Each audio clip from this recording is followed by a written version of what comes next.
नमस्कार, मी संजय आवटे. आवाज महाराष्ट्राचा विशेष कार्यक्रमात तुमचं स्वागत. आज पुन्हा नवी गाज, नवा आवाज. एक बघा, म्हणजे केंद्रीय गृहराज्यमंत्री असणारे किरेन रिजिजू यांचं एक विधान आलेलं आहे आणि त्या विधानाच्या निमित्तानं बरीच चर्चा सगळीकडे सुरू आहे. ते असं म्हणाले की एकूण हिंदूंची लोकसंख्या जी आहे ती लोकसंख्या कमी होते आहे, कारण धर्मांतर म्हणजे इतर धर्मातल्या लोकांना आपल्या धर्मामध्ये समाविष्ट करून घेणं याच्या संदर्भामध्ये हिंदू मागे पडतात आणि या धर्मांतर होत नसल्यामुळे हिंदूंची लोकसंख्या जी आहे ती झपाट्यानं घटत चाललेली आहे. याच्या उलट जे अल्पसंख्य आहेत त्यांची मात्र लोकसंख्या वरचेवर वाढते आहे. त्यांना अर्थातच मुस्लिमांच्या ख्रिश्चनांच्या अनुषंगानं म्हणायचं होतं. म्हणजे मुस्लिमांची लोकसंख्या वाढते आहे आणि ख्रिश्चन की जे प्रामुख्यानं ख्रिश्चन धर्मियांमध्ये धर्मांतर हा फार महत्त्वाचा मुद्दा असतो, त्यामुळे ते धर्मांतर मोठ्या प्रमाणामध्ये करतात, इतर धर्मियांना आपल्या धर्मामध्ये आणण्यासाठी प्रयत्न करतात. त्यामुळे त्यांची पण लोकसंख्या वाढते आहे आणि हिंदूंची मात्र लोकसंख्या कमी होते आहे. अशा प्रकारचे विधान एका केंद्रीय मंत्र्यानं करणं हे फार महत्त्वाचं आहे. हा एक भाग आहे.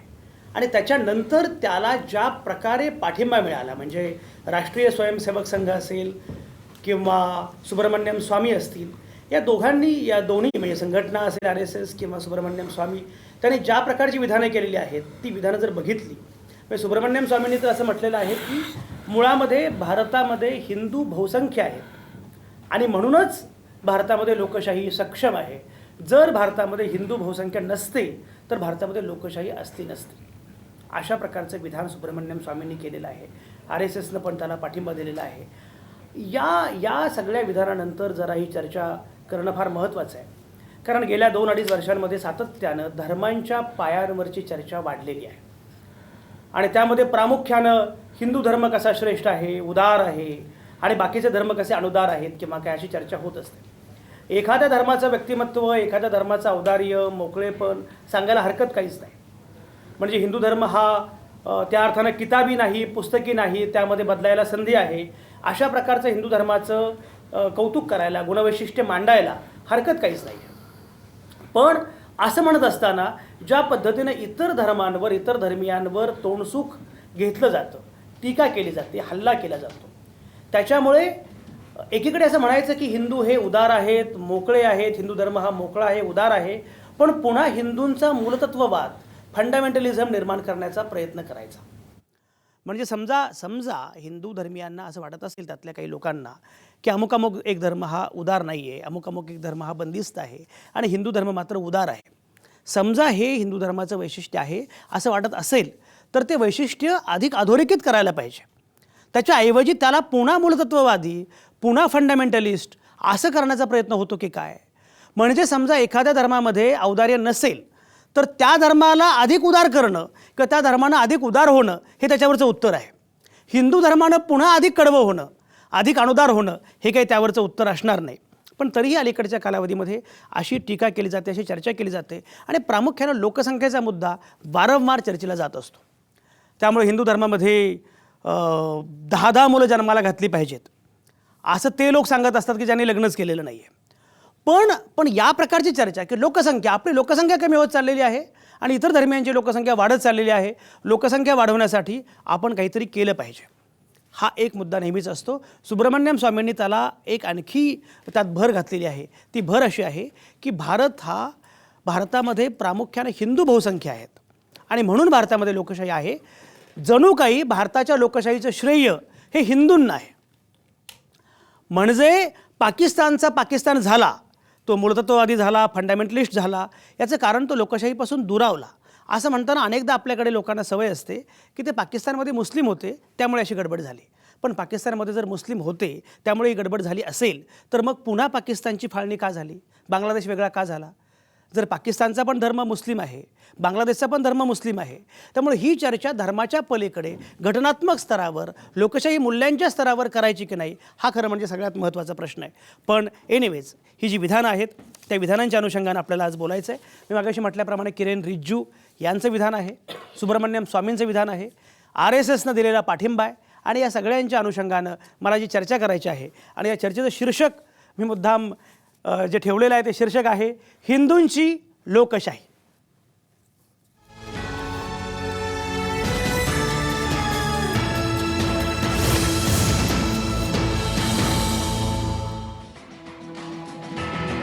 हिंदूंची लोकशाही ही चर्चा मी आता करतो आहे आणि या चर्चेमध्ये नेहमीप्रमाणे माझ्यासोबत आहेत नामवंत पाहुणे. माझ्यासोबत असणार आहेत परळमधून काँग्रेसचे प्रवक्ते डॉक्टर राजू वाघमारे, भाजपचे प्रवक्ते विश्वास पाठक नरिमन पॉईंटवरून माझ्यासोबत असणार आहेत. MIMचे प्रवक्ते RF हुसैनी हे औरंगाबादमधून आपल्यासोबत असणार आहेत.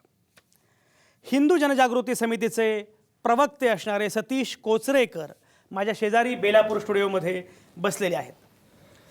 त्यांच्या शेजारी बबन कांबळे आहेत, जे महिमा ख्रिस्ती प्रतिष्ठानचे अध्यक्ष आहेत. आणि पलीकडे पास्टर विशाल मोरेश्वर बसलेले आहेत. पास्टर विशाल मोरेश्वर हे इथे बेलापूरमध्ये आहेत आणि प्रामुख्याने मराठी ख्रिस्ती समुदायाच्या वतीनं पास्टर विशाल मोरेश्वर आलेले आहेत. या सगळ्याच नामवंतांच्यासोबत आपल्याला ही चर्चा सुरू करायची आहे. आणि ही चर्चा सुरू करताना अगदी सुरुवातीला मला जायचं आहे मुद्दाम सतीश कोचरेकरांकडे.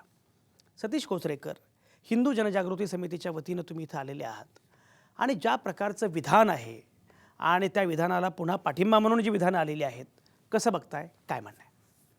सुरुवातीला तुम्ही जेव्हा या संदर्भात सांगितलं त्यावेळेला महत्त्वाचा भाग असा सांगितलात की हे विधान एका केंद्रीय मंत्र्याने केलं आहे, त्यामुळे आपल्या सगळ्यांपेक्षा अचूक आकडे त्यांच्याकडे असतील असं आपल्याला म्हणायला हरकत नाही. दुसरा भाग त्यांनी जो विधान केलं आहे ना, ते ती प्रतिक्रिया हे लक्षात घ्या. अरुणाचल प्रदेशच्या काँग्रेस कमिटीने जे विधान केलं होतं की अरुणाचल प्रदेशला हिंदू राज्य बनवण्याचा प्रयत्न केला जातो आहे, त्याच्यावर ही प्रतिक्रिया त्यांनी व्यक्त केली होती. आणि त्या प्रतिक्रियेमध्ये त्यांनी सांगितलेलं काय आहे, तर त्यांनी 3 विधानं केली आहेत. ते म्हणजे भारतामध्ये हिंदूंची लोकसंख्या घटते, तर टक्केवारीचा हिशोब केला तर ती हिंदूंची लोकसंख्या काही टक्केवारीने कमी झालेली आहे. मी असं म्हणत नाही आहे की भरपूर प्रमाणात. जेव्हा तुम्ही एक महत्त्वाचा मुद्दा लक्षात घ्या, जेव्हा आपण 100% असं म्हटलं की त्या टक्केवारीमध्ये जेव्हा काही करोडो व्यक्तींच्या संदर्भात विचार केला जातो तेव्हा 1% सुद्धा खूप महत्त्वाचा ठरतो. दुसरा भाग असा आहे की हिंदू समुदायाने कधी धर्मांतर केलेलं नाही, तर नाही केलेलं आहे. तुम्ही उदाहरणं दाखवा, तर नाही झालेलं आहे. आणि तिसरा भाग असा आहे की अन्य देशामध्ये असं काही घडत नाही. तर मग अन्य देशामध्ये असं काही घडताना दिसत नाही आहे, कारण आज पाकिस्तान आणि बांगलादेशमध्ये हिंदूंची सद्यस्थिती जर बघितली तर प्रचंड प्रमाणात अत्याचार आहेत. आज जेव्हा जर टक्केवारीच्या भाषेत म्हटलं तर फाळणीच्या वेळी भारतामध्ये 90% हिंदू होते, ते आता 76% आलेत. आणि पाकिस्तानामध्ये 22% हिंदू होते, त्या 1%वर आलेले आहेत. माझं म्हणणं एवढंच आहे की या सगळ्या प्रकरणामध्ये सत्य आहे ते मांडायला कोणाची हरकत नसावी आणि त्याला पाठिंबा देणं म्हणजे सत्याला पाठिंबा देणं यात काही चुकीचं आहे असं आम्हालाही वाटत नाही. या देशामध्ये धर्मांतराचे मोठे प्रमाणात सगळे प्रकार चालूच आहेत, यात काही वाद नाही. म्हणजे अरुणाचल प्रदेशच्या संदर्भात तर म्हटलं जातं की 10 वर्षापूर्वी हा हिंदू बहुल अरुणाचल प्रदेश असणारा आज ख्रिस्ती बहुल झालेला आहे. म्हणजे मग ते काही ख्रिश्चन बाहेरून आलेले आहेत असं तर होणार नाही आहे. त्यामध्येच हे काही सगळे जे काही प्रकार झालेले आहेत धर्मांतरणाचे आणि करोडो रुपये परदेशातून धर्मांतरणासाठी या देशात येतात, हे सगळं उघड सत्य आहे. त्यामुळे अशा प्रकारची उदाहरणं अनेक दिसतील आणि या वास्तवाला नाकारून चालणार नाही. पास्टर, तुम्ही फक्त कॅमेऱ्याच्या समोर बघा. राजू वाघमारे आपल्यासोबत आहेत. राजू वाघमारे, ही सगळी चर्चा तुम्ही ऐकता आहात, काय काय म्हणणं आहे?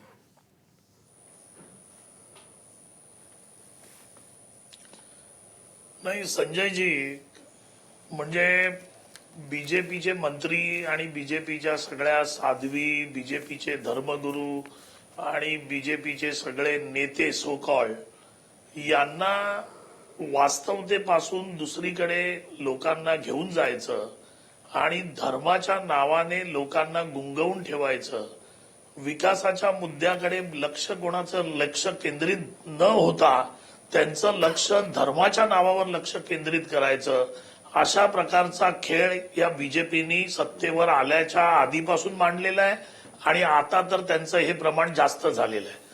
आता भारतामध्ये धर्मांतराचं प्रमाण जास्त आहे असं जे म्हणतात, ज्यावेळी भारतामध्ये बहुसंख्य लोक जर हिंदू असतील तर ज्याचा धर्म ज्याला बदलायचा आहे तो त्याचा पर्सनल, त्याचा प्रायव्हेट हा प्रश्न आहे. त्याच्यामुळे उद्या जर मला माझा धर्म बदलून मला उद्या दुसऱ्या धर्मामध्ये प्रवेश घ्यायचा असेल तर तो मी माझ्या तर्कसंगत विचाराशी अनुसरून मी तो करून घेणार. त्याच्यासाठी मला कोणाचीही दुसऱ्याची गरज नाही. त्याच्यामुळे व्यक्ती स्वातंत्र्याचा मुद्दा आणि धार्मिकतेचा मुद्दा हा प्रत्येकाचा पर्सनल मुद्दा राहतो. त्याच्याशी ना सरकारचा संबंध येतो ना दुसऱ्या कोणत्या धर्माशी संबंध येतो. आता प्रश्न असा पडतो की मग जे विधान करण्यात येतं की हिंदूंची लोकसंख्या कमी होत चालली आहे आणि मुसलमानांची लोकसंख्या वाढत चालली आहे, असं जर केलं तर उद्या मुस्लिम त्या हिंदूंच्या संख्येपेक्षा जास्त होतील. आता याच्यासारखं बालिश विधान जर केंद्रीय मंत्री करत असतील किंवा त्या पद्धतीने विचार करत असतील तर त्यांना मूर्ख म्हणूनच संबोधण्यात यावं. कारण 2001 ते 2011चा सेन्सस जर आपण बघितला तर त्याच्यामध्ये जर ग्रोथ रेट बघितला हिंदूंचा तर तो 1.5 आहे आणि मुस्लिमांचा ग्रोथ रेट बघितला तर तो 2.2 आहे. संजयजी, आपण असं म्हणूया की चला याच पद्धतीने जर ग्रोथ रेट चालू झाले आणि राहिले तर 2061 पर्यंत जरी आपण गेलो, आजपासून 50 वर्ष 40 वर्ष तुम्ही पकडा 2061 पर्यंत, तरीही याच ग्रोथ रेटनी मुस्लिमांची लोकसंख्या होईल 29.5 करोड आणि त्याच वेळी हिंदूंची लोकसंख्या होईल 180 करोड. याच ग्रोथ रेटनी आपण जर असं बघायचा प्रयत्न केला की कोणत्या वर्षी मुस्लिम हिंदूंच्या एवढे होतील किंवा त्याच्यापेक्षा जास्त होतील, तर ते गणित जर मी केलं तर ते गणित मी असं केलेलं आहे की 2220 साली 2220 साली म्हणजे 200 वर्षानंतर मुस्लिमांची संख्या आणि हिंदूंची संख्या एकत्रित होईल. 200 वर्ष लागतील आणि त्यावेळी भारताची लोकसंख्या असेल 3700 कोटी, म्हणजे जगाच्या लोकसंख्येच्या 5 पट भारताची लोकसंख्या होईल. म्हणजे अशा प्रकारची गणितं लोकांसमोर मांडायची आणि पोरकटपणाचं विधान करायचं आणि त्याच्याकडे लोकांचं लक्ष वेधून घ्यायचं.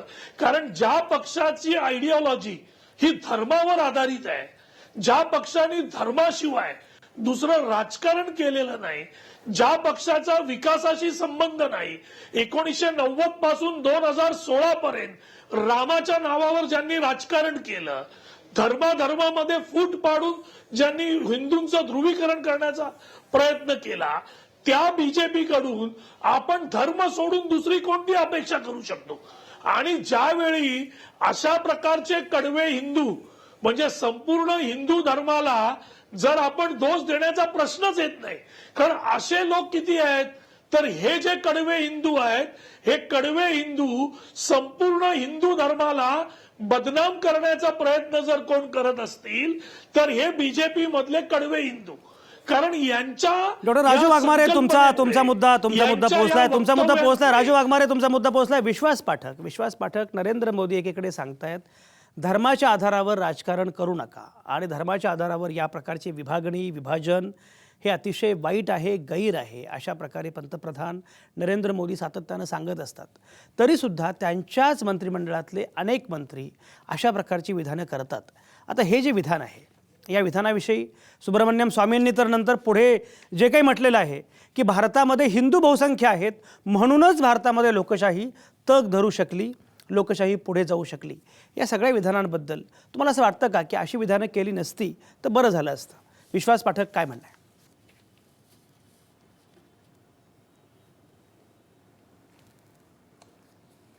पहा, नरेंद्र मोदी प्रधानमंत्री झाल्यापासून आणि त्याच्या आधी देखील आपण जर बघितलं गुजरातमध्ये ते मुख्यमंत्री असताना त्याने जर कोणतं राजकारण केलं असेल तर ते फक्त विकासाचं राजकारण केलेलं आहे आणि आजही त्यांचा जो पूर्ण फोकस आहे हा विकासाच्या राजकारणावरच आहे.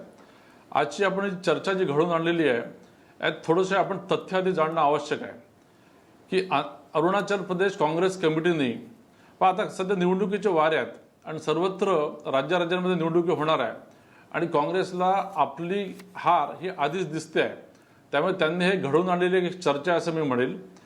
अरुणाचल प्रदेश काँग्रेस कमिटीने काय वाद छेडला तर नरेंद्र मोदींना अरुणाचल प्रदेशचं हिंदू किंवा भगवाकरण करायचं आहे. हे मुळामध्ये एकदम हास्यास्पद असं बेसलेस विधान होतं. या विधानाला उत्तर म्हणून ज्या केंद्रीय गृहराज्यमंत्र्यांनी म्हटलं आहे त्यांनी काय म्हटलं तर अरुणाचल प्रदेशमध्ये ख्रिश्चनांची संख्या ही वाढलेली आहे आणि हिंदूंची संख्या कमी झालेली आहे. आता यांनी जेव्हा म्हटलं तेव्हा मी 2001चे आणि 2011चे सेन्ससचे आकडे बघितले. 2001 मध्ये जी काही ख्रिश्चनांची संख्या होती ती 19% होती, ती 19%वरनं 34%वर गेलेली आहे. 18%वरनं 33%वर गेलेली आहे. आणि हिंदूंची जी संख्या होती किंवा पर्सेंटेज होतं हे 34%वरनं 29%वर आलेलं आहे. तर या ज्या फॅक्ट्स आहेत त्यांनी फक्त त्या फॅक्ट्स म्हणलेल्या आहे. याच्यामध्ये हिंदू करणं किंवा भगवाकरण करणं हा काही विशेष नाही. आता राजू वाघमारेंनी फार मोठा सिद्धांत मांडला, 200 वर्षाचे त्यांनी कॅल्क्युलेशन केले, त्याचा आधार काय हे सगळंच मला हास्यास्पद वाटतं. मात्र मला त्यांना एकच म्हणायचं आहे की ज्या प्रकारे काँग्रेसच्या राज्यामध्ये हे 18%वरून 32%पर्यंत जे ख्रिश्चन गेले, हे जे ख्रिश्चनीकरण चालू आहे अरुणाचल प्रदेशमध्ये ते आता होणार नाही अशी त्यांना भीती तर वाटत नाही, आणि म्हणून त्यांनी ही चर्चा छेडली आहे का, हा माझा मुख्य सवाल आहे. ख्रिश्चनीकरण हा यातला फार महत्त्वाचा मुद्दा दिसतोय. राजू वाघमारेंना काहीतरी बोलायचं आहे, त्यांच्याकडे मी जातो. आरिफ हुसैनींना पण बोलायचं आहे. मी बोलू? पण येतो मी तुमच्याकडे येतो. पण बेसिकली ख्रिश्चन संदर्भामध्ये चर्चा सुरू आहे, ख्रिश्चन धर्माच्या अनुषंगानं, ख्रिश्चन धर्मियांच्या अनुषंगानं आणि धर्मांतरांसाठी एकूणच ख्रिस्ती धर्मियांबद्दल सातत्यानं एक संशय व्यक्त केला जातो. बबन कांबळे, तुम्हाला असं वाटतं का की ही जी चर्चा आहे ती खरंच साधार आहे, त्याला काही अधिष्ठान आहे, काही पाया आहे? नाही बिलकुल नाही. ख्रिश्चन धर्माचे अनुयायी ख्रिश्चन धर्माचा प्रसार करतायत किंवा धर्मांतर करतात हा तर चुकीचाच तो संदेश त्या ठिकाणी दिला जातोय. कोणीही माणूस त्या ठिकाणी धर्मांतर वगैरे करत नाही. तर साहेबांनी म्हटलं की परदेशाहून तसा निधी येतो आणि त्या निधीच्या आधारावर जाऊन धर्मांतर होते, हे साफ चुकीचं आहे.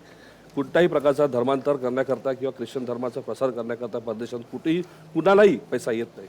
एवढं आहे की ख्रिश्चन धर्माचे काही पास्टर्स लोक आहेत, काही संस्थाचे लोक आहेत, हे लोक सोशल वर्क त्या ठिकाणी करतात, त्या ठिकाणी प्रार्थनाची टीम चालवतात, त्या ठिकाणी प्रार्थनालय चालवतात, त्या ठिकाणी काही लोक प्रार्थना करण्याकरता येतात. ह्याचा अर्थ असं नाही की लोकांना धर्मांतर करण्याकरता प्रवृत्त करतात किंवा बोलवतात किंवा आमिष दाखवतात किंवा काय असं करतात.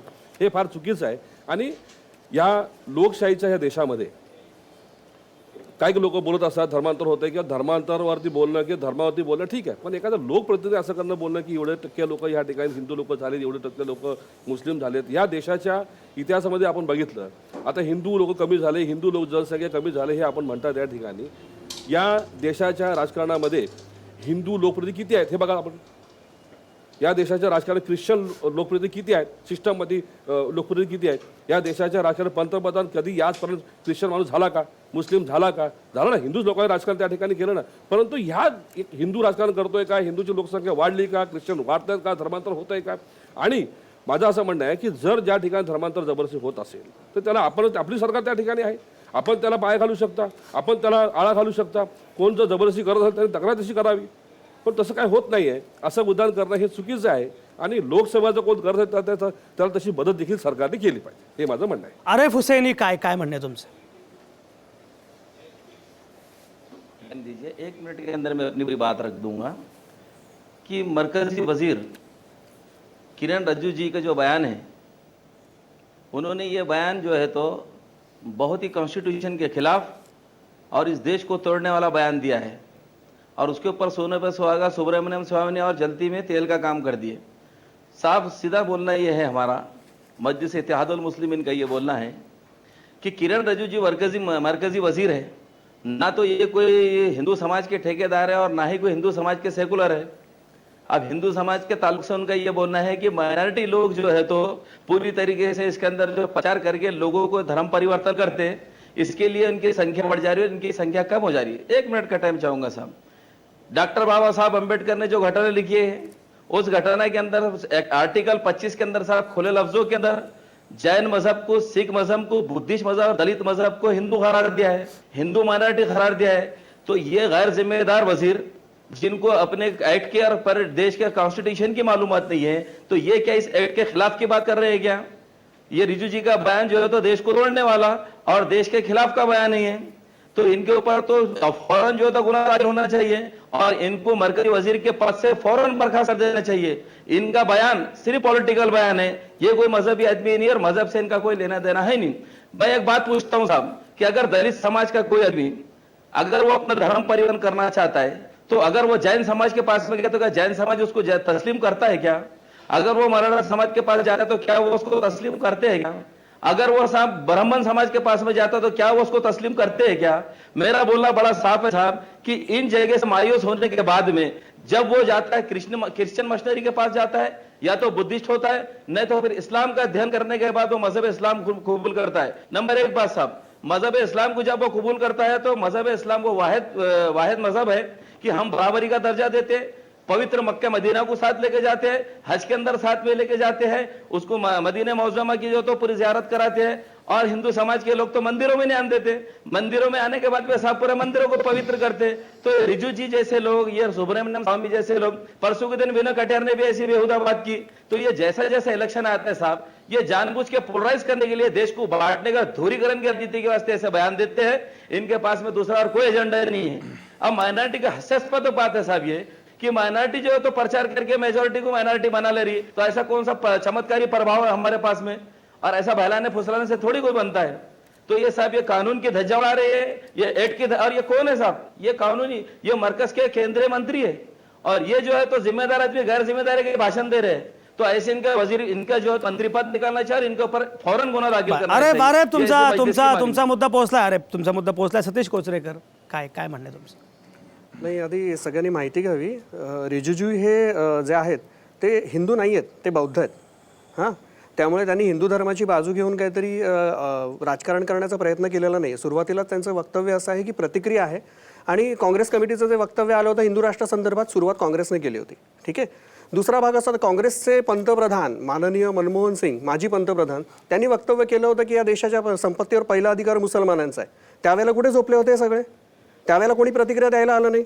तिसरा भाग असा तुम्ही सांगताय की हे साहेब म्हणाले की अहो धर्मांतरणं होतच नाहीत. फक्त यूट्यूबवर जाऊन तुम्ही फक्त हे असे काहीतरी धर्मांतरणाचे प्रकार बघा चर्चमध्ये चालणारे. मी व्यक्तिगत साधनेला आणि त्यांच्या धर्माचरणावर अजिबात जात नाही आहे. आज तिकडे ह्या मुंबईमध्येच एक कुठला तरी फादर येतो, तो आर करत म्हणे किंडिया बरा करतोय, त्यांची हार्ट पेशंट बरा करतोय, आलेली बाई अशी झोपून येते आणि पळत पळत जाते आणि सगळं येशू करतोय. असल्या प्रकारांमध्ये सर्वसामान्य हिंदू हा असा तो थोडाच त्याला कोणीतरी खेचून आणणार आहे. आज इतक्या आजार आहेत समाजामध्ये, इतक्या प्रकारची अशिक्षितता आहे, त्याच्यामध्ये जाऊन अशा प्रकारच्या लोकांमध्ये अडकल्यानंतर आणखी त्यांच्याकडे धर्मांतरण हे जबरदस्तीने होतं सांगणार कसं? ते म्हणतील मला बरं व्हायचं मी जाते. अहो अशी उदाहरणं तर अशी पण आहेत की मोबाईल चालत नव्हतं, येशूचं तेल लावलं आणि मोबाईल चालू झाला. आता ह्या सगळ्यांवर अशी धर्मांतरणं होत नाही तसं म्हणताय. आता तुमचा नियोगी एक तुम्हाला अहवाल सांगतो, नियोगी कमिशनचा भारत सरकारचा अहवाल आहे. कशा प्रकारे धर्मांतरण केलं जातं या संदर्भातलं अगदी संपूर्ण अगदी यथोचित उदाहरणं त्याच्यामध्ये दिलेली आहेत. हा सरकार भारत सरकारचं आहे. आणि हे जेव्हा नियोगी कमिशन होतं त्यावेळेला काही भाजपचं सरकार तिथे नव्हतं, तेव्हा काँग्रेस सरकारच होतं. मग अशा वेळेला तुम्ही निधर्मीपणाच्या नावावर अशी विधानं करता, आणि आम्ही कट्टर असलो म्हणून काय झालं? आम्ही हे जे काही विधान केलं आहे हे सत्यविधान आहे हे तरी लक्षात घ्या. यामध्ये असं नाही म्हटलेलं आहे, हे जे काही यांनी काँग्रेसच्या प्रवक्त्यांनी राजू वाघमार यांनी जे अशी मोठी लोकसंख्या वाढेल असं सांगितलं, तर असं काही प्रकार म्हणत नाही होत. त्या 91% ही जी संख्या वाढत चाललेली आहे तो दरवेळेला जो काही लोकसंख्या घेतली जाते त्याचा आधार घेतला जातो. पण सतीश कोचरेकर मुळामध्ये त्याला अनुसरून जे पुढचं विधान आहे सुब्रमण्यम स्वामींचं की भारतामध्ये हिंदू बहुसंख्याक आहेत आणि त्याच्यामुळेच भारतातली लोकशाही ही सक्षम आहे, हे विधान किती तार्किक वाटतं? आपल्या धर्माचं कौतुक करावं, आपल्या धर्माचा उदो करावा असं म्हणू शकता ना आपण. आपल्या धर्माचं कौतुक केलं, हिंदू सहिष्णू आहेत, हिंदू कायद्याचं पालन करतात, त्यांनी कुठेही मुसलमान किंवा ख्रिश्चन म्हटलंय का? मग तुम्ही त्यांच्या तोंडामध्ये ते तसे आहेत असं कुठे म्हटलंय? त्यांनी पाकिस्तानचं नाव घेतलं का? बांगलादेशचं नाव घेतलं का? त्यांनी सांगितलं की बाबा या देशामध्ये लोकशाही आहे कारण हिंदू इथे बहुसंख्या आहेत, संपला विषय. आपण का त्यांच्या तोंडामध्ये बाकीच्या गोष्टी कोंबायला जातो? आणि नाही, विषय त्यांच्या तोंडात काय कोंबायचा हा नाहीये, पण हिंदू बहुसंख्या आहेत म्हणून भारतातली लोकशाही आहे प्रश्नच नाही. याचा अर्थ काय या वाक्याचा? ऐका, त्यांचं म्हणणं असं आहे, अर्थात त्याचं जे स्पष्टीकरण आहे ते तुम्ही त्यांना विचारू शकता, पण माझ्या मते हिंदू सहिष्णू आहेत. तुम्ही म्हणता ना हिंदू धर्मामध्ये बरेचसे असे, हिंदू धर्मामध्ये सर्वसमावेशकता आहे. या देशामध्ये पारशी आले, ज्यू आले, त्यांनी स्वतःचा व्यवसाय स्थापन केला, ते इथे राहिले, वाढले, समृद्ध झाले. त्यांच्या विरोधात कधीही अशा प्रकारची विधानं केली गेली नाहीत. याच देशाचा राष्ट्रपती आज APJ अब्दुल कलाम सारखे व्यक्ती होते, या व्यक्तीबद्दल एका तरी हिंदुत्ववादी संघटनेने कधी एक अवाक्षर तरी काढलाय का? त्यांची राष्ट्रभक्ती सर्वोच्च आणि आम्हाला ती मान्य आहे, त्यामुळे हिंदू त्याला विरोध करणारच नाहीत. ज्या वेळेला या देशाच्या विरोधात, एक लक्षात घ्या, मिझोरामसारखं राज्य आहे किंवा पूर्वेकडची राज्य आहेत ती आता नक्षलवाद्यांच्या आणि अतिरेक्यांच्या बोडो अतिरेकी आहेत या संदर्भात जी काही तिकडे देशविघातक कारवाया चालू आहेत. आज जम्मू काश्मीरचं उदाहरण घेतलं जातं. तिकडून काश्मीरमधून काश्मीरी पंडितांचं त्यांना हाकलून देण्यात आलेलं आहे. आजही ते तिथे गेलेले नाहीत. कैरानामध्ये आज मतदान आहे, मतदानाला सुद्धा हे लोक पोहोचू शकलेले नाहीत. अशा प्रकारचे जे पॉकेट्स तयार झाले एक लक्षात घ्या. ठीक आहे, तुमचा मुद्दा पोहोचला. एक सेकंद राजू वाघमारे काहीतरी बोलायचं आहे. अशा राजू प्रकारचे वाघमारे ते पॉकेट्स तयार झालेले आहेत आणि तिथून देशविघातक कारवाया होतात. सतीश याला आमचा सतीश विरोध तुमचा आहे. मुद्दा पोहोचलाय. राजू वाघमारे बोला. काय आहे की हे जे असे कडवे हिंदुत्ववादी आहेत ना यांची विचारसरणी इतकी भोगस आणि इतकी नॅरो असते की यांना कळत नाही की आपण काय बोलतोय.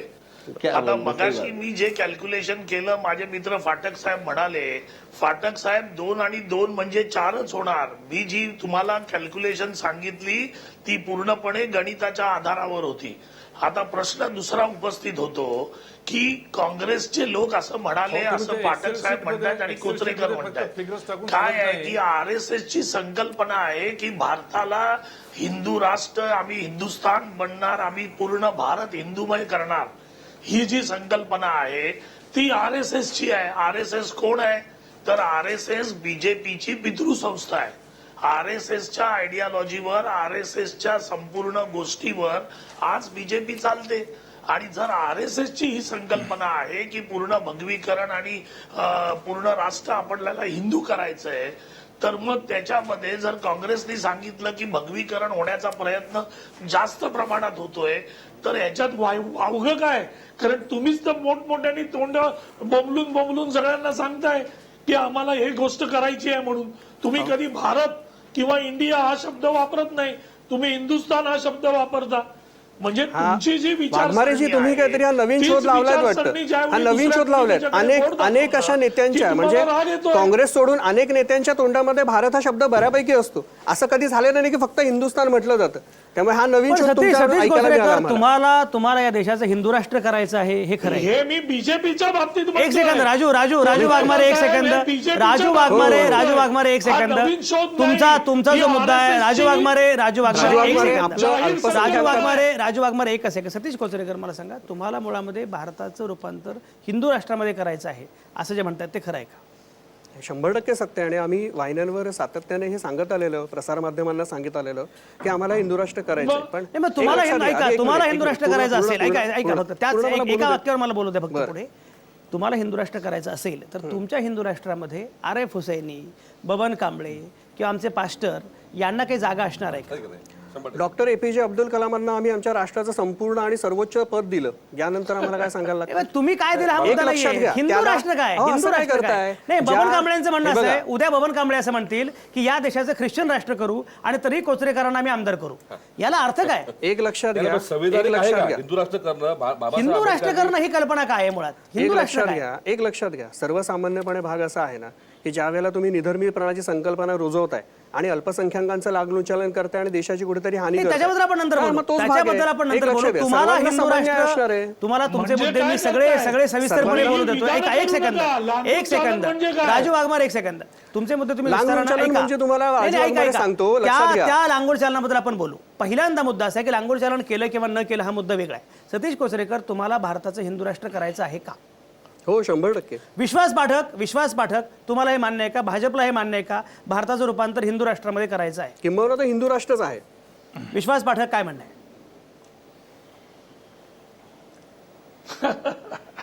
मी त्याचं उत्तर देतो. त्याच्या आधी डॉक्टर राजू वाघमारे जे म्हणाले मी तुम्हाला सांगू इच्छितो हा त्यांनी फारच एक असा हास्यास्पद शोध लावलेला आहे की भारतीय जनता पक्षाचे लोक भारत किंवा हिंदुस्थान आपलं भारत किंवा इंडिया म्हणत नाही. बघा मोदींचं तुम्हाला ते दिसतंय चित्र त्यांच्या तोंडून देखील हेच देतं की मेरे भारत देश के 120 करोड जनता. त्यामुळे तुम्ही शिवसेना आणि भाजपामध्ये तुमची काहीतरी गल्लत होते आहे वाघमारे साहेब पहिली गोष्ट. दुसरा मुद्दा तुम्ही जो 200 वर्षाचं कॅल्क्युलेशन केलं मला एवढंच सांगायचं होतं की एक्सेल शीटवर फक्त एक फॉर्म्युला टाकला एका बाजूला मोदी असं म्हणतात आणि मोदीचे 10 मंत्री आणि RSS एका बाजूला हिंदुस्थान म्हणतात. हे सेम आहे. तुमची पद्धतच ती आहे अहो, आहे हिंदुस्थानी आहे. एक सेकंद राजू वाघमारे एक सेकंद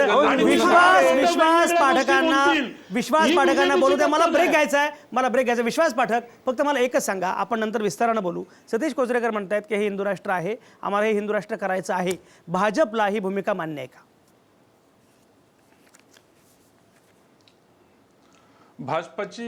भाजपाची भूमिका फार स्पष्ट आहे.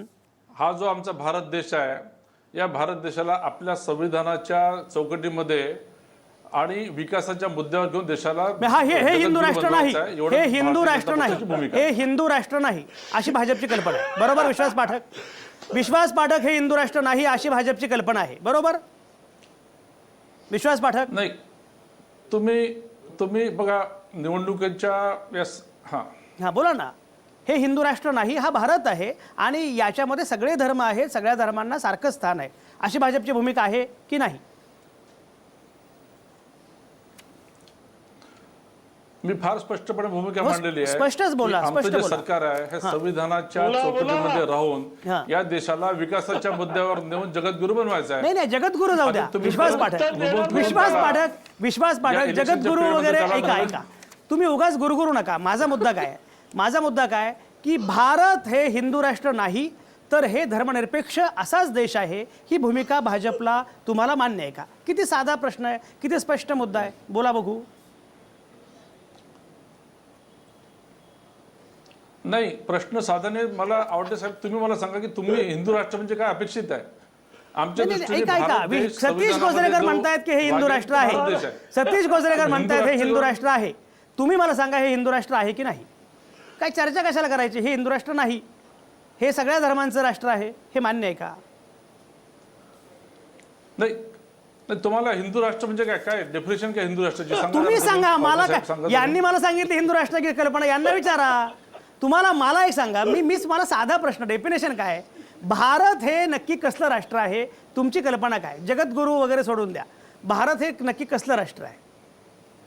इथे बबन कांबळ्यांना काही स्थान आहे का? इथे आमच्या पास्टरला स्थान आहे का? इथे आमचा आरेफ बिचारा बसलेला आहे, त्या आरेफला काही जागा आहे का? काय आहे का नाही? म्हणजे या सगळ्यांना काही स्थान आहे की नाही?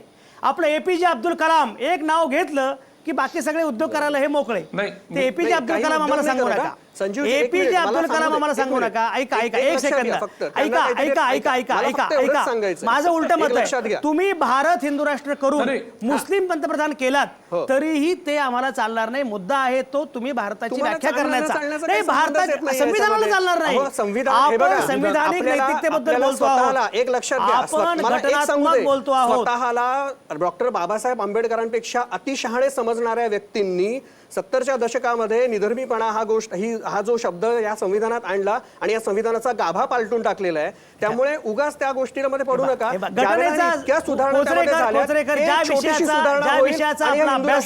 सतीश कोचरेकर ज्या विषयाचा आपला अभ्यास नाही त्याच्यावर बोलू नका. तुम्ही संविधानाबद्दल बोलू नका. विश्वास पाठक नाही, तुम्ही चुकीची माहिती देता. सेक्युलरिझम हा गाभाच आहे. सेक्युलरिझम हा गाभाच आहे का? चुकीचं बोलू नका. खोटं बोलू नका. खोटं बोलू नका. ऐका तो एक लक्षात घ्या. तो प्रास्ताविक ऐका. सरनाम्यामध्ये तो शब्द आला असला तरी तो मुळातला गाभ्यातला शब्द आहे. तो काय बाहेर आयात केलेला नाहीये. त्यामुळे त्याच्यावर आपण ऐका चर्चा भरकडेल. एकच मला सांगा विश्वास पाठक की हे नाही विश्वास पाठक मला एक सांगा. विश्वास पाठक मला एक सांगा, हे हिंदू राष्ट्र आहे हे सतीश कोचरेकरांचं विधान तुम्हाला मान्य आहे किंवा नाही? या देशामध्ये पाठकांना बोलू द्या. विश्वास पाठक हे हिंदू राष्ट्र आहे ही सतीश कोचरेकरांची भूमिका तुम्हाला मान्य आहे का? मला फक्त माझा मुद्दा कंप्लीट करू द्या कृपा करून. मी परत रिपीट करतोय, या संविधानाप्रमाणे इथल्या प्रत्येक नागरिकाला राहण्याचा अधिकार आहे, आपल्या धर्माचं पालन करण्याचा अधिकार आहे. बरोबर. आणि या माध्यमातून हिंदू राष्ट्र जो कोणी म्हणत असेल त्याला तर ते हिंदू राष्ट्र आहे. नाही मग समजा हे पास्टर म्हणाले हे ख्रिश्चन राष्ट्र आहे तर त्याला पण मान्यता द्यायची का? आणखी कोणी म्हटलंय बौद्ध राष्ट्र आहे त्याला मान्यता द्यायची का? आरेफ उद्या म्हणाले की मुस्लिम राष्ट्र आहे त्याला मान्यता द्यायची का? त्याला ख्रिश्चन राष्ट्र म्हणायला आमची तुमची काय? आम्हाला मान्यता द्यायला हरकत नाही, फक्त त्याच बेसिस हाच पाहिजे की संविधानाप्रमाणे हा देश जर चालत असेल हा. आणि ते प्रत्येक धर्माच्या जातीच्या व्यक्तीला राहायचा अधिकार असेल तर ते राष्ट्र आहे. कोणी त्याला हिंदू राष्ट्र म्हणेल, कोणी त्याला मुस्लिम राष्ट्र म्हणेल. विश्वास पाठकांची भूमिका किती स्पष्ट आहे आपण बघतो आहोत. एनिवेज ही सगळी चर्चा आपल्याला करायची, तुम्ही कुठेच जाऊ नका. आता या क्षणी मी घेतोय एक छोटासा ब्रेक.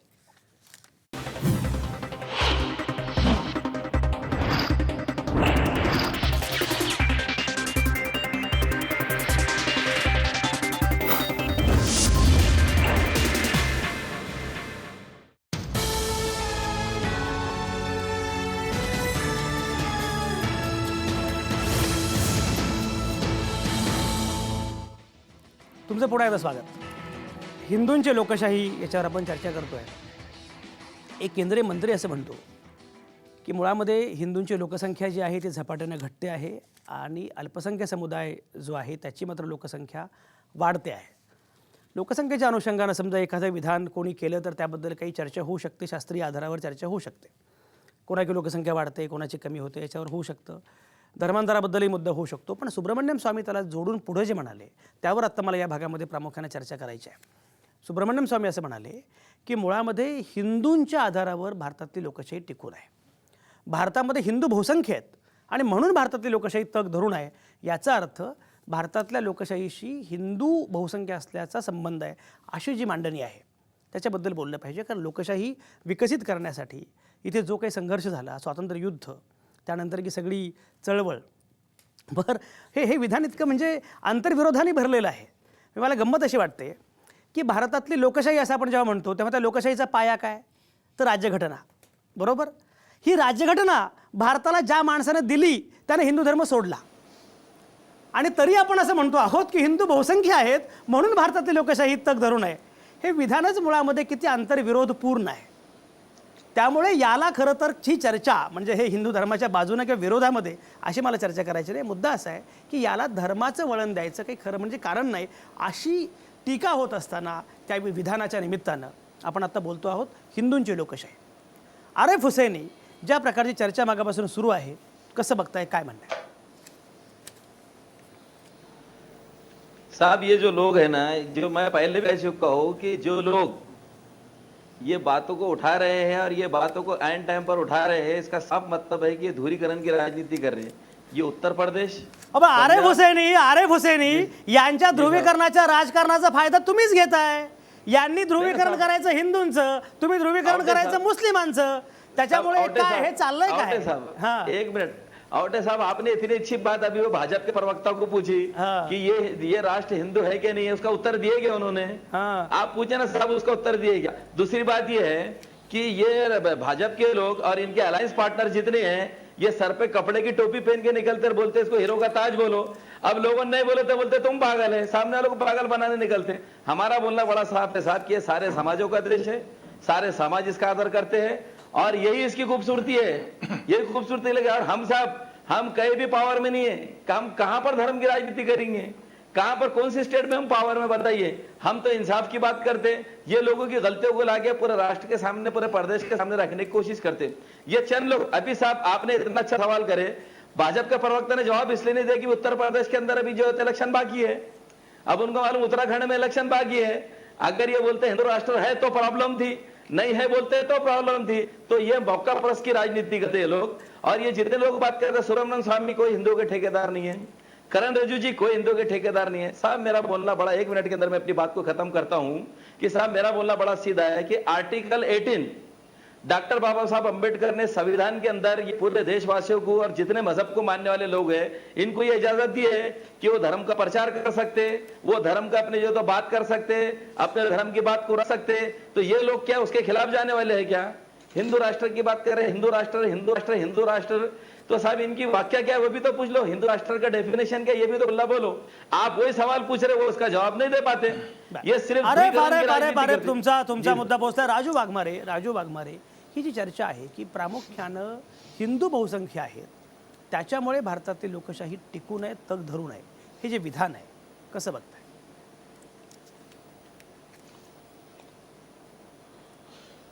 संजयजी, हे विधान एवढं हास्यास्पद आहे की या विधानाच्या म्हणजे सुब्रमण्यम स्वामी सारखी व्यक्ती जी उच्च शिक्षित आहे असं आहे, अक्षरशः म्हणजे प्रॅक्टिकली आहे, पण अशी विधानं ऐकल्यानंतर प्रश्न पडतो की एवढा उच्च शिक्षित व्यक्ती अशा पद्धतीचं पोरकट विधान कशा पद्धतीने करू शकतात.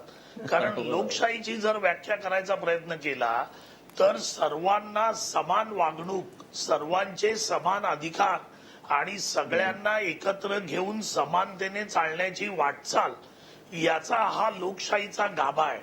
आता जर हिंदूंमुळे भारतातली लोकशाही टिकली असं म्हणायचं आणि फक्त हिंदूंमुळे, तर कसं आहे की हिंदू ही जर संकल्पना आपण घेतली एक धर्म म्हणून, तर त्याच्यामध्ये वेगवेगळ्या प्रकारच्या चढ उतार म्हणजे उच्च निच्चता हे सगळे भेदभाव आहेत. त्याच्यामध्ये वेगवेगळ्या प्रकारच्या जाती आहेत, त्याच्यामध्ये स्पृश्य अस्पृश्य हा प्रकार आहे. म्हणजे ज्या धर्मामध्ये, कडव्या धर्मामध्ये, म्हणजे सगळेच हिंदू तसे नाहीत, जवळजवळ 90% निवडणूक जवळ आली आहे, वाघबरे साहेब. हे समान बरोबर आहे, सगळे हिंदू हक्काकडे तसे जाणारे नाहीयेत. आहेत. निवडणूक जवळ पण आली आहे. हे जे 10% जे 10% हे कोचरेकरांसारखे किंवा सुब्रमण्यम स्वामी अभिमान आहे त्या 10% असल्याचा. जे लोक अभिमान आहे त्या ते या 10% हिंदू धर्माची असल्याचा. बदनामी करतात. कारण प्रश्न काय आहे, पण 10% आहे ते मान्य. ऐकून घ्या. अहो, इकडे मावळे शिवाजी महाराजांचे मावळे पण आताच्या बोटावर मोजणारे होते. पण ऐकून घ्या. हा, त्यामुळे हिंदू राष्ट्र स्थापन करण्यात ऐकून घ्या. हे बघा राजू वाघमारे, अहो, साधी ऐकून गोष्ट एक घ्या. सांगतो तुम्हाला. ऐका खूप बोललात आता. ऐकून माझा एक घ्या. थोडं ऐका हो जरा. काय झालं माहितीये का, आणि उगाच हिंदू विषयापासून राष्ट्र लावून कपडे जाऊ बांधून नका. घ्या. उगाच विषयापासून लावून जाऊ नका वाघमारे. मला एक फक्त अहो, सांगा, ऐकून घ्या ना. अहो सुब्रह्मण्यम स्वामी कोचरेकर अहो ऐकून उच्च घ्या. शिक्षित बरं, एक कशाला- राजू वाघमारे काय, राजू वाघमारे काय, पण विषयाकडे या, कशाला भरकटताय? राजू वाघमारे विषयाकडे तुमचा या. मुद्दा- एक सेकंद, राजू वाघमारे बोला. अहो कोचरेकर ऐकून तर घ्या. ऐकतोय विषयाकडे या. काय आहे की लोकशाहीमध्ये ज्यावेळी सगळ्यांना समान अधिकार असतात, लोकशाहीमध्ये सगळ्यांना एका लेवलवर गिनलं जातं.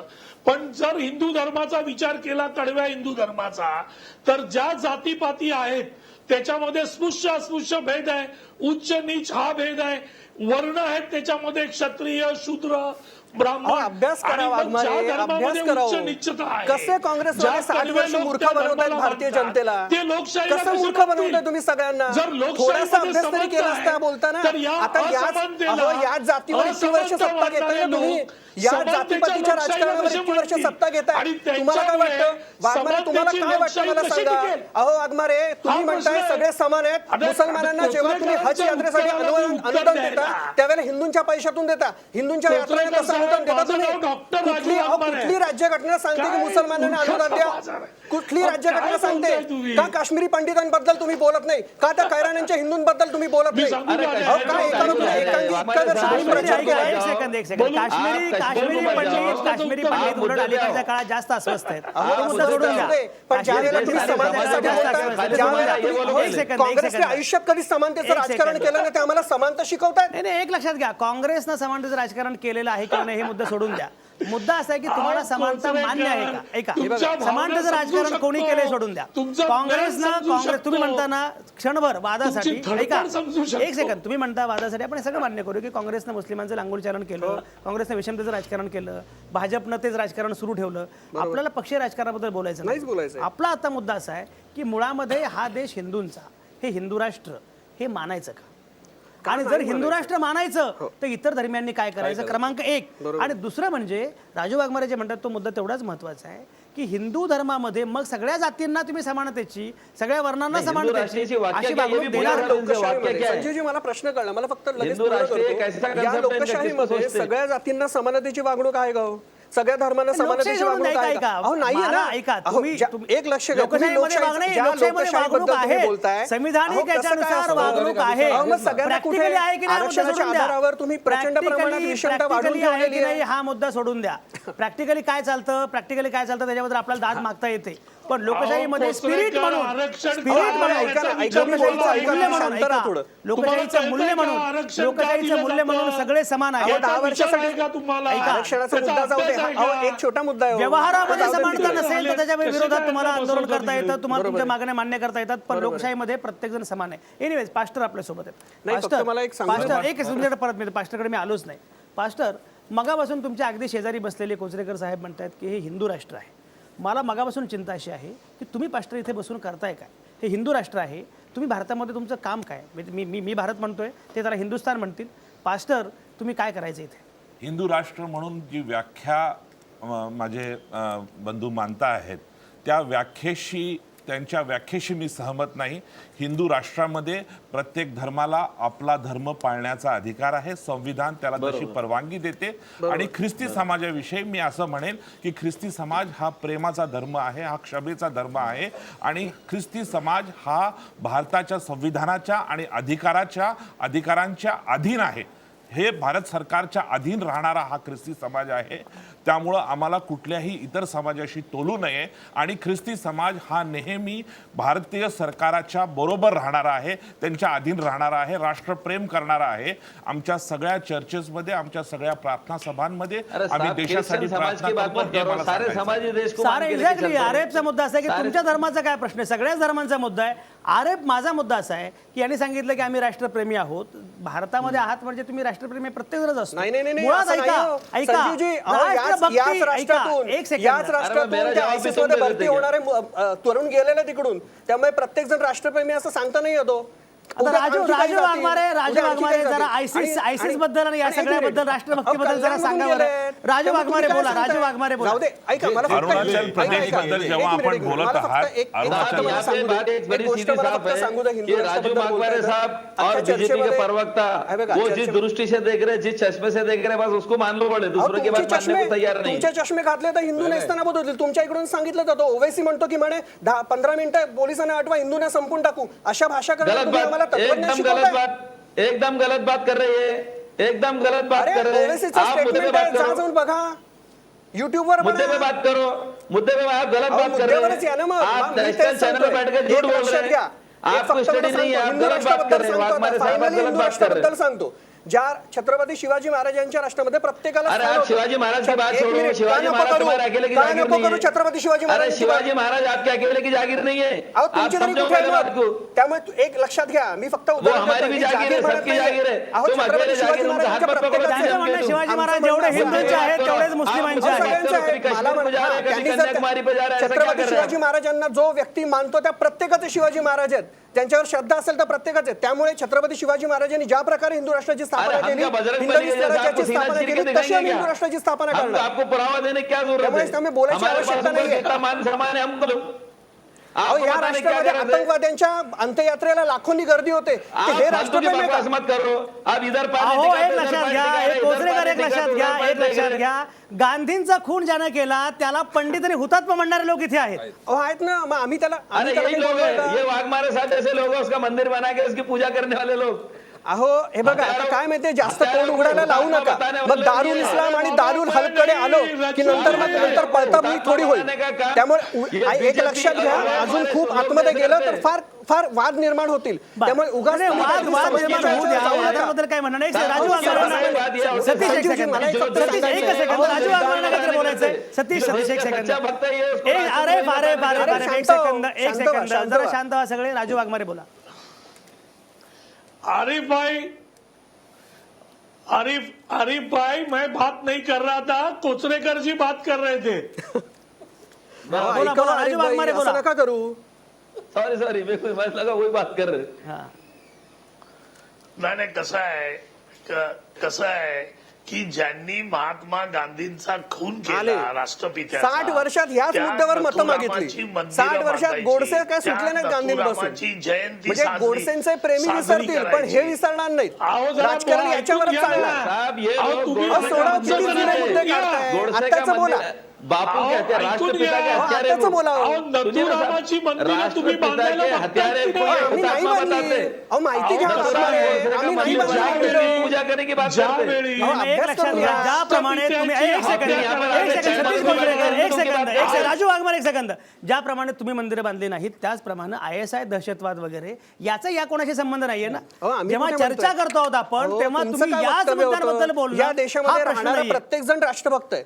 असणारच आहे. त्याला असं कसं त्याला मग? हिंदू का म्हणजे मग म्हणायचं? इथून जो ISIS मध्ये त्याला भरती व्हायला हिंदू जातोय, म्हणतो, तुम्ही हिंदू अहो, म्हणता. हिंदू नाही म्हणत आहे. हिंदू जर त्याला एखाद्या हिंदू हिंदूने राष्ट्र राष्ट्राविरोधात, एक लक्षात घ्या संजीवजी, एखाद्या हिंदूने राष्ट्राविरोधात कृती केली तर तो सुद्धा तितकाच देशद्रोही आहे आमच्या दृष्टीने.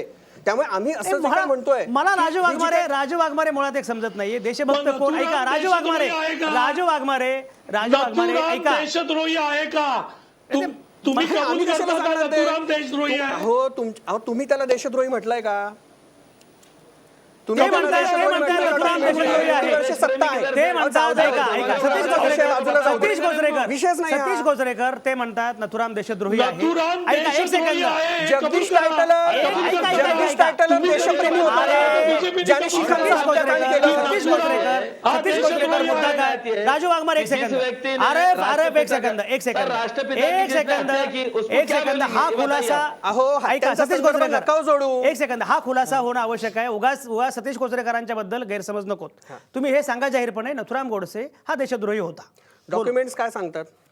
अहो नथुराम मी कशाला गोडसे सांगू? होता की नव्हता? देशद्रोही- एक मिनिट. नथुराम गोडसे एखाद्याला काय होता? देशद्रोही ठरवणं हा संविधानाचा अधिकार आहे, बरोबर हा. आहे. त्यामुळे जर संविधान म्हणत असेल तो देशद्रोही तर असेल. तो मी आहे कसं की काय नाही? सांगणार? तुम्हाला अहो, विचारतोय मी मी. कशाला सांगणार? माझं अरे, कशाला मत विचारताय त्या मला कळत संदर्भात? नाही. ISI बद्दल आपण बोलतोय, आपण सगळ्याबद्दल बोलतोय. एक लक्षात घ्या, पण नथुराम ISIS देशद्रोही स्पष्टपणे आहे. सांगताय की भारतामध्ये हल्ले एवढे हल्ले करत मला असताना एक तुम्ही त्याला सांगा, देशद्रोही अहो, म्हणताय? आजवर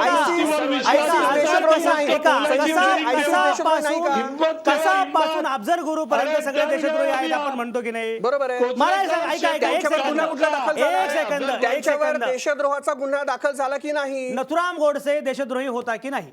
संविधानाने त्याला देशद्रोही म्हटलं का? त्याच्यावर खुनाचा आरोप आहे. पण तुमचं म्हणणं काय? होता की नाही? मी कशाला माझं म्हणणं मांडू? अहो, असं नथुराम काय करता? गोडसे देशद्रोही हे होता बघा. की नाही? अफजल हे बघा, गुरुला- हे आणि हे अहो, आपल्याला सतीश संविधान- गोचरेकर अहो, संविधान श्रेष्ठ. संविधान श्रेष्ठ. जे नथुराम गोडसे अहो, संविधान श्रेष्ठ. संविधानाच्या न्यायालयाने त्याला फासावर दिलं. अहो, दिलं पण खुनासाठी मग दिलं, काय? देशद्रोहासाठी नाही दिलं. अरे फासावर दिलं म्हणजे काय? अहो, खुनासाठी- अहो, मला हे कळत म्हणजे नाही, या मला हे देशामध्ये कळत नाही, फासावर मला हे कळत चढणारा नाही. व्यक्ती पण देशद्रोही साधा आहे. कुठलाही शब्द तुम्ही या वापरला. देशावर- बरं, नाही, या देशावर- एक सेकंद. काय नथुराम सांगताय गोडसे तुम्ही? नथुराम गोडसे कोण होता? एक सेकंद. तुमच्या लेखी नथुराम गोडसे कोण होता?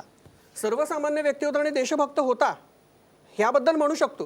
हे अगदी नथुराम 100% गोडसे कोण होता? देशभक्त होता. हैदराबाद क्रांती संग्राम नथुराम गोडसे देशभक्त होता. तुकडी घेऊन ऐका. देशभक्त होता. ऐकलं वाक्य? विश्वास पाठक तुम्हाला हे विधान मान्य आहे का? एक सेकंद अरे एक सेकंद. विश्वास पाठक नथुराम गोडसे हा देशभक्त होता असं जाहीर विधान टीव्हीवर सतीश कोचरेकरांनी इथे येऊन माझ्या शेजारी बसलेले आहेत. एक सेकंद. नथुराम देशद्रोही नाही, तो देशभक्तच होता. हा विश्वास पाठक तुम्हाला हे विधान मान्य आहे का?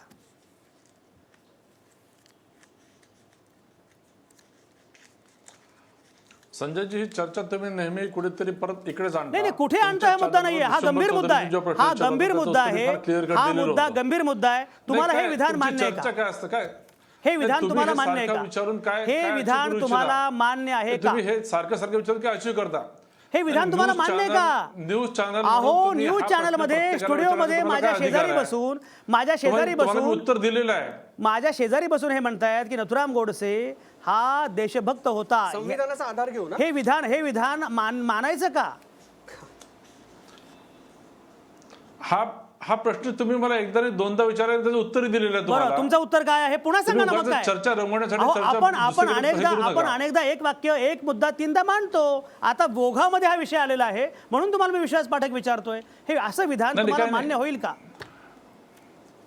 नाही, हा जो चॅनलचा आणि इतर लोकांचा जो चावटपणा आहे याच्याबद्दल मला जरा आक्षेप आहे. नाही त्याच्याबद्दल तुम्ही एक लक्षात घ्या. ही चर्चा मी सुरू केली नाही. ही चर्चा सतीश कोचरेकर स्वतःहून सांगतायत की तो देशभक्त होता आणि सामान्य नागरिक होता, तो देशद्रोही नव्हता नथुराम गोडसे. आणि हेच लोक देशभक्तीबद्दल बोलतायत, हेच लोक ISI बद्दल बोलतायत, हेच लोक बाकी दहशतवादाबद्दल संविधान बोलतायत. मानता की नाही? त्या संविधानाने त्याला देशद्रोही ठरवलं नाही. देशद्रोही ठरवण्यासाठी काही कलमं असतात, ती त्याच्यावर लावलेली होती का? मग कशाला तुम्ही त्याला देशद्रोही पण म्हणताय? त्याला देशभक्त ठरवलं का संविधानानं? अहो, त्याने हैदराबादच्या मुक्ती संग्रामामध्ये भाग घेतला होता. संविधानानं अहो, त्याला इतिहास देशभक्त वाचा. ठरवून फासावर दिला का? इतिहास वाचा. संविधानानं त्याने त्याला कशासाठी? ऐका, गांधीजींचा वध केल्यानंतर संविधानानं त्याला देशभक्त ठरवून फासावर दिलं का? अहो पण असं त्याच्यामध्ये कुठे लिहिलंय त्याच्या संविधानानं स्टेटमेंटमध्ये? त्याला देशभक्त त्या ठरवून फासावर दिलं का? एक मिनिट, त्या निकालामध्ये कुठेही नथुरामला देशद्रोही ठरवलं गेलंच नाहीये. तर आम्ही कशाला उगाच? तुम्ही जा अफजल गुरुची केस स्टडी करा, तुम्ही बाकीच्या आतंकवाद्यांची केस स्टडी करा. संविधान त्याला देशद्रोही म्हणतंय, आम्ही कशाला म्हणू? असं काय असो आता असं चर्चा फार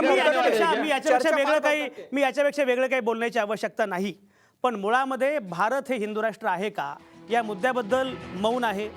नथुराम गोडसे हा देशभक्त होता अशा प्रकारचे विधान जाहीरपणे जे मांडतायत तेच देशभक्तीबद्दल आणि तेच बाकी सगळ्या दहशतवादाबद्दल चर्चा करतायत, बोलतायत आणि हे सांगतायत. हिंदुत्ववादी इथे येऊन सांगतायत की हिंदू धर्माच्या आधारावर इथे लोकशाही टिकून आहे. सुब्रमण्यम स्वामींचं विधान आहे. मगाशी मी जे म्हटलं की आंतरविरोध असा आहे की लोकशाही ज्या राज्यघटनेवर उभी आहे ती राज्यघटना ज्या माणसानं दिली ते डॉक्टर भीमराव रामजी आंबेडकर, बाबासाहेब आंबेडकर यांना हिंदू धर्माचा त्याग करावा लागला.